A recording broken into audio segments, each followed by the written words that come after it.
كلمة تسويق عقاري دي كلمة مضللة جدا. الحقيقة اسمها محفظة عقارية، ومن اسمها هي محفظة بتحافظ على قيمة الفلوس في شكل أصول اللي هي العقارات، والمفروض تجيب باسيف انكم اللي هو مكسب بدون تعب. زي ما بنقول الفلوس بتجيب فلوس، وده بيحصل عن طريق 3 حاجات. واحد، الإيجار، وليه أشكال كتيرة أوي، ممكن نعمل فيديو نشرح فيه كل التفاصيل بتاعته.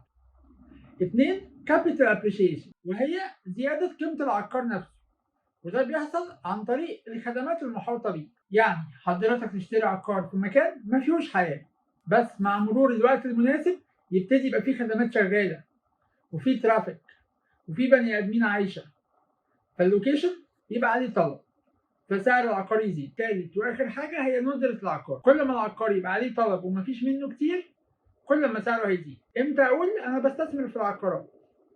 حالتين. الحاله الاولى ولسه الارض صحراء، سواء حضرتك صاحب الارض، المطور، صاحب المشروع، فبالتالي حضرتك بتكسب من اول التصاريح وفي كل خطوه في الانشاءات لحد ما المبنى يبقى كامل. كل دي مكاسب. في الحالة التانية لو الإنشاءات كلها خلصانة، الاستثمار العقاري ساعتها بيبقى في التسويق والإدارة والتشغيل. وخلينا نتفق مفيش استثمار مفيهوش مخاطر، مخاطر عالية، مخاطر قليلة، وخلينا نتكلم في فيديو لوحده عن مخاطر العقارات.